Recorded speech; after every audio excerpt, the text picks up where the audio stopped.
Ой, летит. Полетел тур. Подожди минуту. Тур не летел.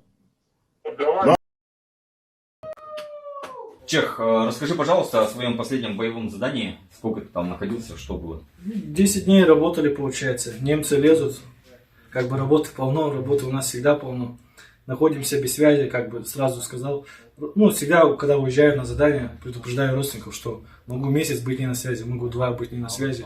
Так что не надо переживать, мы все работаем. Поверьте, здесь работы очень полно. Всяко бывает на работе. Где-то можешь зайти, не сможешь выйти. Ну, иногда же бывает, что нет больше возможности их предупредить, что тогда делать. Родственники волнуются, переживают, звонят. Ну, как бы на этот случай я всех проинструктировал, чтобы не подписывались никакие группы. Вот потому что сейчас стало много, кто подписывается на группы, там создают солдатские комитеты, ну вот эти, получается, жены участника СВО. Много случаев у нас, приезжаем в задание, и у моего напарника жена звонит, плачет. Он говорит, что такое? Она говорит, мне позвонили, сказали, что ты 200. Все, и это. Некоторые, получается, ВСУшники звонят родителям, родителям, женам, говорят, что в пакете с Ростова отправят. Ну, нас, типа. И вот из-за этого, потому что некоторые не понимают, что это данные наши ценные, как бы не надо заходить, добавляться в соцсети, вот эти всякие тоже, ну, выкладывают фамилии, как бы тоже все пишутся. Это вот ошибка не надо, чтобы, надо по минимуму избежать, оградить своих родственников от этого всего. Ну и обращаться. Есть надежные опорные пункты, которые работают круглыми сутками, днями и ночами. Ребята помогают нам поддержкой своей. Тоже они всех нас знают. Как бы и у нас, как говорится, сарафанное радио очень хорошо работает. Это нейросеть, грубо говоря, я солдат. Лучше у надежного человека спросить, который будет точно знать. И все равно есть у каждого друг друга. Все друзья тут через каждого можно найти друг друга. Ну, не обращаться, вот, обращая внимание на вот эти соцсети, не подписываться ни телеграмма, ни ватсапы на вот эти жен участников СВО, потому что все эти данные очень хорошо взламываются. Берегите себя лучше и своих близких, ну, чтобы наши семьи спокойно жили дома. Никто им не звонил, не терроризировал, потому что тоже это будет очень плохо, что мы пока здесь, наши семьи терроризируются дома.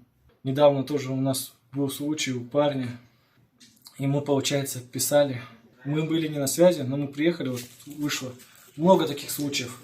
Ну и телефоны, когда ходишь на работу, не надо брать свои личные, потому что ребята некоторые теряют телефоны, а телефон этот скрыть как бы недолго. Здесь уже всему научились. И все, эти данные можно спокойно достать, и также против тебя они будут работать. Не рекомендую телефоны оставлять, без телефона входить, все. Компас. Вот сейчас бы хотел бы, чтобы дети начали заниматься спортивным ориентированием.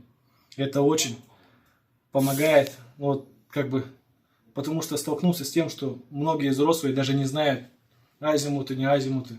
Как бы, ну да, может кто-то не занимался. Как бы мы жили в лесу, с детства охотились с отцом. Вот, лес помог, тут ориентироваться чисто по компасу можно, по азимутам двигаться. Так что вот спортивное ориентирование, чтобы дети были готовы.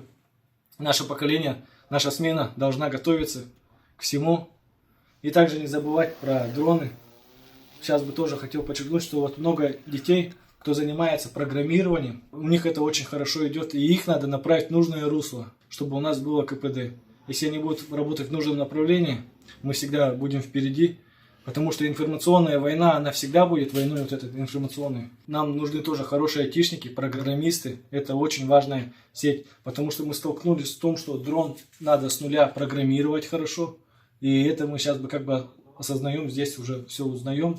Идем, но это тоже очень долго. Вчера прислали пару дронов нам, а у них программы тоже разные. Все работают в разных программах, мы в других, они в других. И вот тоже нюансы вот такие. Так что хотел бы сказать нашему поколению, чтобы они очень хорошо, вот кто занимается компьютером, играет вот эти всякие программирования, чтобы они все это изучали.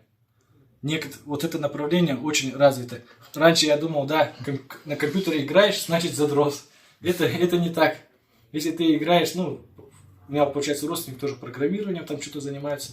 Я даже раньше не понимал, что вот эти какие-то моделирования. Сейчас можно спланировать такой самолетик, что все, на компьютере его нарисовал 3D принтер, тебе напечатал, моторчики поставил, платы воткнул, и он у тебя полетел. Все, что ты можешь, твое воображение может напечатать 3D принтер. Так что вот это очень хороший момент. Вот такие можем еще на 3D принтере печатать бомбочки всякие разные. Так что вот так вот.